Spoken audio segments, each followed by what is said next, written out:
Então, vamos destrinchar aqui um pouquinho mais como é que acontece cada um desses mecanismos de cada um desses distúrbios que a gente está discutindo. Para a acidose metabólica, o que a gente precisa ter em mente é que o processo patológico ele vai se dar através do aumento do H+, ou da redução do bicarbonato. Mas como é que isso vai acontecer? A gente pode acontecer isso daí por três mecanismos. Em primeiro lugar, o aumento na produção de ácidos. Esse paciente, ele, por alguma razão, seja pelo metabolismo, ou seja por uma entrada exógena de novos ácidos, ele vai ter um aumento na quantidade de ácidos corporais nele, né? Quando é que a gente vai pensar nisso daqui? Lembra lá daquele paciente na sepse. Paciente na sepse, paciente mais grave, tem uma má perfusão tecidual. Nesse paciente, você vai começar a caminhar pela má perfusão a um metabolismo mais anaeróbico. Nesse momento, você começa a liberar ácido lático, e esse ácido lático vai começar a liberar lactato. A gente tem uma acidose lática, portanto. Está sendo formado um novo ácido, o ácido lático, através desse metabolismo anaeróbico. Então, eu tenho a produção de um novo ácido. Eu tenho, portanto, uma causa para essa acidose metabólica. Naqueles pacientes que têm, por exemplo, cetoacidose diabética, certo? O paciente com cetoacidose diabética, como o nome está dizendo, ele vai começar a produzir cetoácidos. Vai liberar beta-hidroxibutirato, acetoacetato, e esses novos ácidos, eles vão justificar a causa da acidose metabólica. O segundo mecanismo seria através da perda de bicarbonato. Essa perda de bicarbonato ela pode acontecer por via renal, pode acontecer por via intestinal. Lembra lá que o nosso mecanismo, dentro do nosso intestino, a gente tem uma quantidade muito grande de bicarbonato, que ele é liberado exatamente para tentar neutralizar aquela secreção ácida que vem lá do estômago. Então, quando eu tenho um paciente que ele tem um aumento do trânsito intestinal, certo? A tendência é que esse paciente ele comece a eliminar muito bicarbonato nas fezes. Se ele começa a eliminar muito, eu estou perdendo bicarbonato. Nesse momento, eu estou formando algum novo ácido? Não, eu estou simplesmente perdendo bicarbonato. É um dos mecanismos possíveis para a nossa acidose metabólica. Ou ainda, você pode ter um paciente que ele está perdendo bicarbonato por via renal, que isso acontece na acidose tubular renal tipo 2. A gente vai destrinchar isso aí um pouquinho mais à frente aqui na aula. Na acidose tubular renal tipo 2, eu tenho uma perda renal de bicarbonato. Eu tenho uma disfunção tubular que ela está levando esse paciente a perder bicarbonato na urina, certo? Terceiro mecanismo, redução na excreção de ácidos. Esse paciente ele tem uma perda na capacidade de eliminar os ácidos. Exemplo mais clássico, aquele paciente com insuficiência renal crônica avançada. Esse paciente ele começa a perder função da taxa de filtração glomerular, ele começa a perder função tubular, e ele começa a perder a capacidade de eliminar ácidos. Portanto, ele vai começar a reter mais H+, e aí ele vai começar a evoluir com um quadro de acidose metabólica. Outro mecanismo, acidose tubular renal, tipo 1 e tipo 4, são os exemplos mais clássicos. Eu perco a capacidade de eliminar H+, em nível renal, eu perco a capacidade de acidificar a minha urina. E aí, nesse momento, eu estou reduzindo a minha capacidade de excreção de ácido e, portanto, posso evoluir com acidose metabólica. Como a gente falou, para todo distúrbio tem que existir uma resposta compensatória. Como é que acontece essa resposta compensatória? O que é que eu vou esperar encontrar? Eu vou esperar que a PCO2 desse paciente, eu já sei que ele tem uma acidose metabólica, eu já sei que o bicarbonato está baixo, é por isso que o pH está alterado. Qual é a PCO2 que eu vou esperar para esse paciente? A PCO2 ela vai se dar, pode calcular de várias maneiras, mas a principal delas é pela fórmula de Winter, que eu trago aqui para você.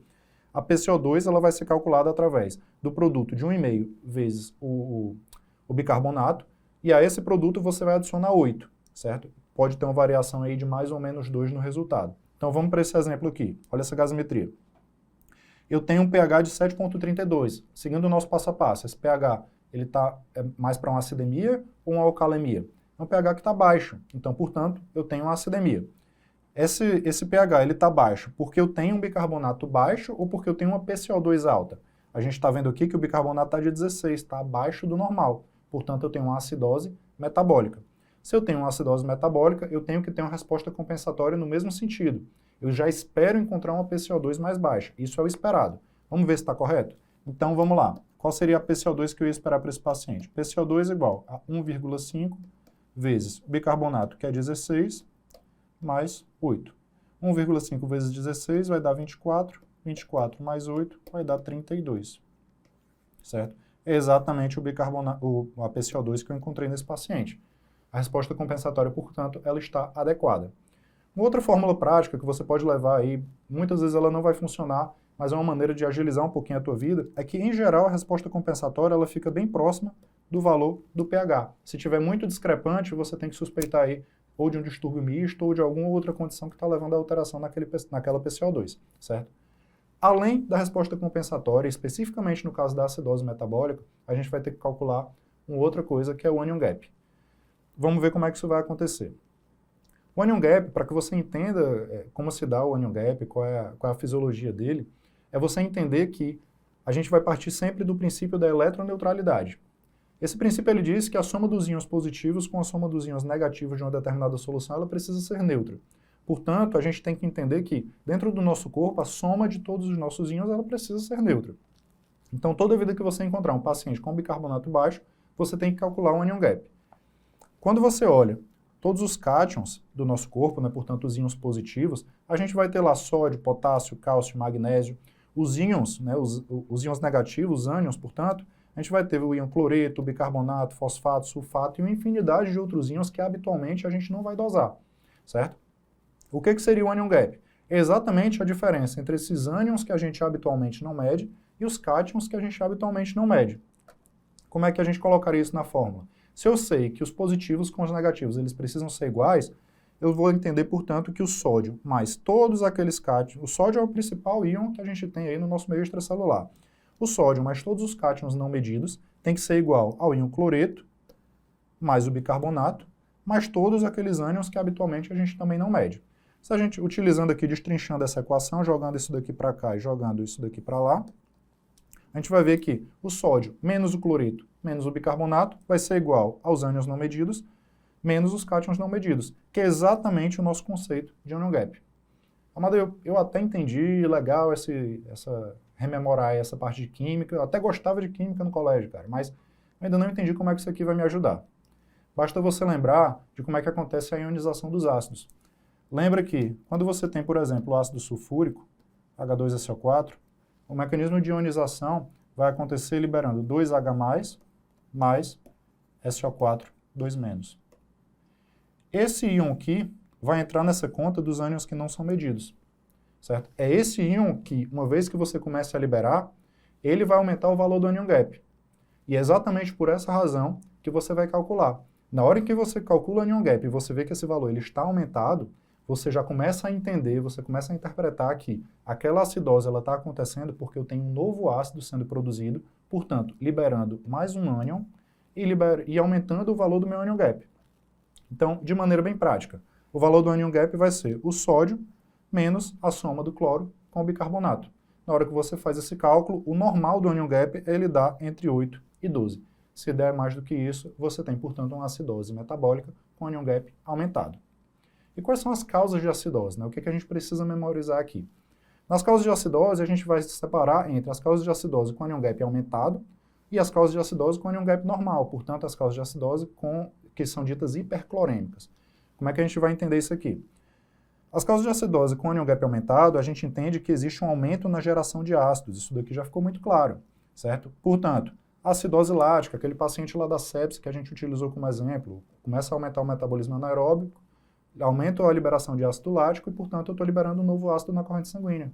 Meu anion gap ele vai tender a aumentar. Cetoacidose. Se o paciente está lá em cetoacidose, também aumenta o seu metabolismo anaeróbico, ele vai começar a liberar cetoácidos e aí ele vai começar a aumentar também o anion gap, por essa formação de novos ácidos. Nos pacientes que têm intoxicação exógena, paciente com intoxicação por metanol, etilenoglicol, a própria intoxicação por salicilatos, também vai liberar novos ácidos que vão aumentar o anion gap desse paciente. O outro mecanismo que a gente falou lá no início do tópico de acidose metabólica, a perda de bicarbonato. Como a gente viu, casos de diarreia grave, eu aumento a perda intestinal de bicarbonato e por essa razão eu estou levando esse paciente a uma acidose metabólica. Nessa situação, eu estou gerando algum novo ácido? Não. Eu estou simplesmente perdendo o bicarbonato. Se o bicarbonato baixa, eu tenho uma acidose metabólica. Na ATR proximal, acidose tubular renal proximal, que é dita tipo 2, o que vai acontecer aqui? O que você precisa entender? A gente tem o glomérulo, tem o túbulo contorcido proximal, tem a alça de Henle, túbulo contorcido distal, e a gente vai ter o túbulo coletor, certo? Aqui no túbulo proximal, a gente vai reabsorver sódio, junto com outras substâncias, como o bicarbonato, por exemplo. Quando a gente reabsorve o sódio, ele vem junto com o bicarbonato. Se por acaso eu tenho uma disfunção nesse setor aqui, isso daqui não consegue acontecer, eu começo a eliminar muito bicarbonato aqui no meu filtrado glomerular. E se eu estou eliminando muito bicarbonato, eu começo a jogar esse bicarbonato para fora, reduzo o bicarbonato sérico e, portanto, esse paciente vai ter uma acidose metabólica pela perda renal de bicarbonato. Outra causa, a redução na excreção renal de ácidos. A gente viu que isso também é um mecanismo de acidose metabólica. Isso pode acontecer, por exemplo, na insuficiência renal. O paciente que ele começa a perder função tubular e função glomerular, ele vai ter uma incapacidade de eliminar ácidos, certo? Ele vai ter incapacidade de ter a função tubular suficiente para que ele elimine esses ácidos que são produzidos no nosso metabolismo. Então, esse paciente ele vai começar a reter mais ácidos e, portanto, ele vai ter uma acidose metabólica. Por que eu marquei aqui ela diferente? Porque no caso da insuficiência renal, em geral, em estágios mais precoces da insuficiência renal, você não vai ter um anion gap aumentado. Mas em estágios mais terminais, de insuficiência renal mais avançada, você começa a reter sulfatos. Existe um novo íon, existe um novo ácido sendo retido. Se eu tenho um novo ácido sendo retido, portanto, eu entendo que a insuficiência renal em estágios avançados, ele começa a se tornar, além do mecanismo de redução na excreção renal de ácidos, eu tenho também a produção na verdade, o acúmulo de um novo ácido. Portanto, pode ser uma insuficiência renal que acontece com anion gap aumentado. Outro mecanismo, se eu tenho também redução na excreção renal de ácidos, acidose tubular renal distal. O que acontece aqui no túbulo distal, no néfron distal? Aqui no túbulo coletor, a gente vai fazer a reabsorção de sódio em troca da secreção de potássio ou de H+, certo? Na acidose tubular renal tipo 1, o que vai acontecer, ela é uma acidose renal que é dita hipocalêmica. Esse paciente ele não tem capacidade, lá por uma disfunção lá na célula intercalada, que existe nesse local, uma disfunção, e aí ele não consegue eliminar H+. Ou seja, essa troca aqui ela acontece prioritariamente pelo potássio. Então, se eu começo a chegar sódio naquela região, era para eu excretar ora potássio, ora H+. E aí eu não consigo mais excretar o H+, vai simplesmente ocorrer sempre essa troca pelo potássio. Então, esse paciente ele vai eliminar muito mais potássio do que o habitual. E aí ele vai ser um paciente que vai ter uma acidose tubular renal hipocalêmica. Na tipo 4, o que vai acontecer? Quem faz esse mecanismo aqui de troca do sódio pelo potássio ou pelo H+, é a aldosterona, certo? É um hormônio envolvido nessa troca. Se eu não tenho aldosterona para realizar essa troca, eu nem elimino potássio e nem elimino H+. Então, esses dois íons eles vão se acumular. Então, eu vou ter uma acidose metabólica hipercalêmica, ou seja, o paciente nem está conseguindo eliminar H+, e nem está conseguindo eliminar o potássio. Então, como é que esse paciente lá da acidose metabólica ele vai se apresentar para a gente? A clínica é muito clara já para você. A gente já entendeu que no paciente com acidose metabólica, a resposta compensatória dele vai ser de tentar reduzir a PCO2. Ele vai começar a hiperventilar.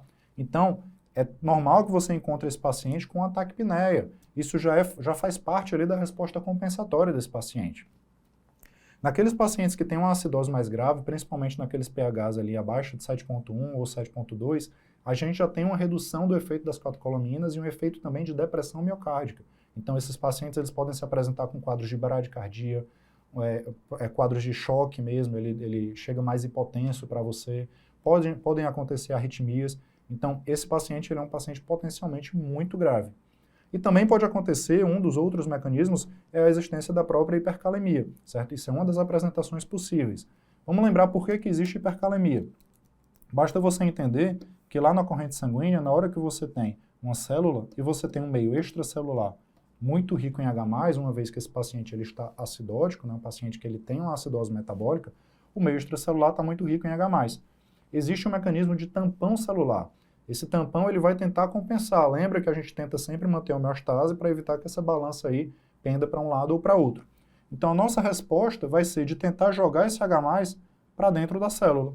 Na hora que eu tento fazer isso, esse H+ ele vai para dentro da célula em troca da liberação de potássio.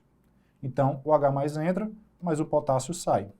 Ou seja, eu começo a tentar compensar a acidose metabólica como uma resposta de defesa do nosso corpo, mas em troca disso eu começo a liberar potássio. Então esse paciente ele pode evoluir com um quadro de hipercalemia pelo mecanismo de tampão celular.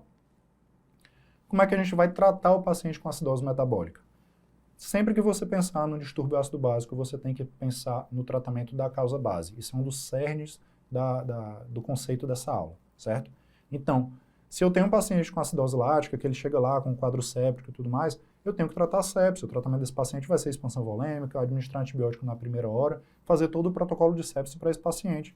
Se eu tenho um paciente com cetoacidose, poxa, vamos tratar a cetoacidose do paciente, vai fazer expansão volêmica, insulina, ver qual foi a causa da descompensação da diabetes. Se eu tenho um paciente que ele chegou intoxicado, seja porque ele foi intoxicado por metanol, algum salicilato, se a gente tiver disponível para o tipo de intoxicação que aquele paciente tem, algum antídoto, você vai dar a terapia de suporte. Se é um paciente que chegou, por exemplo, com uma disfunção renal grave, você evidencia uma acidose metabólica, você vai tratar a disfunção renal dele. Então, sempre o seu tratamento ele deve ser voltado para a causa base, certo? Mas aí, Amadeu, beleza, eu tenho uma acidose metabólica, mas eu tenho que repor bicarbonato para esse paciente para tentar corrigir, se eu entendi que é um dos mecanismos possíveis, algumas vezes vai ser necessário, certo? Quando é que você vai repor bicarbonato? Quando é que a literatura é mais consistente em dizer que você tem indicação de repor bicarbonato? Sempre que você tiver um pH abaixo de 7,1, ou, como alguns autores defendem, abaixo de 7,2, associado a uma insuficiência renal aguda, CADIGO 2 ou 3, você tem indicação de repor bicarbonato, porque isso daqui começa a se tornar uma situação ameaçadora à vida. Nos casos de cetoacidose, e bem específico nos casos de cetoacidose, a gente só tem indicação de repor bicarbonato quando a gente tem um pH abaixo de 6,9. Por quê? Supõe-se que no caso da cetoacidose, a capacidade de reverter esse quadro ela é bem mais simples, através da expansão volêmica do paciente, administração de insulina e correção dos fatores desencadeantes, certo? Então, no caso da cetoacidose, você repõe abaixo de 6,9. Nas outras etiologias, abaixo de 7,1, você já tem indicação de repor. Como é que eu vou calcular essa reposição de bicarbonato? Chego lá e abro um bicarbonato, faço quantas ampolas der na cabeça? Claro que não. Existem algumas maneiras da gente calcular essa dose de bicarbonato que a gente vai administrar, mas as principais delas são você fazer uma reposição de 1 a 2 mEq por quilo para aquele paciente. Você vai avaliar mais ou menos o peso do paciente e vai repor entre 1 e 2 mEq por quilo como uma solução, e vai reavaliar a gasometria nos momentos seguintes. Ou então você pode calcular o déficit de bicarbonato daquele paciente calculando 0,3 vezes o peso vezes o base excess. E a partir disso daí você vai ter uma noção do déficit de bicarbonato para você iniciar a reposição. Como é que eu vou repor? Bicarbonato a 8,4% ele tem 1 mEq por ml. Ou seja, cada 1 ml de bicarbonato vai repor 1 mEq para aquele paciente. E aí você vai fazer a reposição e reavaliar a gasometria para ver se você ainda tem indicação de manter a reposição ou não. Obviamente, associada a essa reposição, lembre sempre, trate a causa base, trate a causa que levou aquele paciente ao quadro de acidose metabólica. Vamos aqui um exemplo de prescrição, para que você entenda, fique mais claro aí na tua cabeça como é que você vai repor isso daqui. Imagine que eu tenho um homem de 58 anos, 60 quilos, admitido em choque séptico de foco cutâneo por um pé diabético, certo? Uma infecção potencialmente polimicrobiana ali. Paciente em choque séptico, a gente já sabe que é um paciente gravíssimo, então, na hora que eu faço a avaliação inicial do paciente, eu encontro um pH de 7,05, um BIC de 8 e um lactato de 6. Vamos lá, pH está baixo ou está alto? 7,05, um pH bem baixo, eu tenho uma acidemia. Está baixo porque eu tenho um bicarbonato baixo ou porque eu tenho uma PCO2 alta? A gente está vendo aqui um bicarbonato de 8, um bicarbonato bem baixo. Então, uma acidose metabólica. Provável etiologia, uma acidose lática, o paciente tem um lactato bem aumentado aí. Então, como é que a gente vai prescrever esse paciente? Como é que a gente trataria inicialmente? Dieta zero, até pela própria instabilidade hemodinâmica, a gente deixa esse paciente em dieta zero. Tratamento do choque séptico, a gente vai ter que fazer expansão volêmica e iniciar antibiótico precocemente para esse paciente. Em geral, o antibiótico que você vai utilizar, antibiótico de amplo espectro. Se eu tenho um pé diabético ali como foco inicialmente mais facilmente incriminado, eu vou ter que iniciar uma cobertura tanto para gram negativo quanto para gram positivo e anaeróbio. A ciprofloxacina estaria bem indicado nesse paciente por ter uma boa cobertura para gram negativos e a clindamicina por ter uma boa cobertura para gram positivos de pele também estaria bem indicada, certo? Então, eu fiz a expansão volêmica, eu estou tratando esse paciente, estou tratando a causa da descompensação dele. Expansão volêmica, iniciei antibiótico, reposição de bicarbonato. Tem indicação? 7,05 de pH, é abaixo de 7,1. Então, eu tenho indicação de repor bicarbonato. Como é que eu vou fazer isso? Se ele tem 60 quilos, eu poderia começar repondo de 60 a 120 mEq para esse paciente. Né? Se a gente calcular ali na fórmula, de 1 a 2 mEq por quilo. E aí você pode fazer ali 100 ml, estaria certo você fazer alguma variação dentro disso daqui, e ver correndo em 30 minutos e reavaliar o pH do paciente após 2 horas. Em 2 horas você já fez essa reposição, você já estabilizou mais esse paciente, o antibiótico já começou a correr, E a partir daí, você vai reavaliar se ainda vai haver necessidade de repor ou não. Outra forma de você fazer essa reposição, caso você queira associar não só a reposição de bicarbonato, mas também a própria expansão volêmica, você pode fazer o que a gente chama de solução bicarbonatada na prática. Você vai fazer o bicarbonato de sódio a 8,4%, você vai colocar 150 ml, mais soro glicosado ou água destilada, não tem diferença. Você vai colocar 850 ml para fazer 1 litro de solução. Esse 1 litro de solução você vai colocar para correr em 2 a 4 horas. Da mesma maneira, após esse período, você vai reavaliar a gasometria do paciente e ver se ainda tem indicação de manter ou não. Além disso, importantíssimo, paciente chocado, monitorização hemodinâmica e estabilização para que você conduza esse paciente para o ambiente de terapia intensiva em segurança. Então, para você que é doutorando em MR, você que está aí querendo memorizar bem as coisas e tentando evitar deixar qualquer brecha passar. Vamos lá.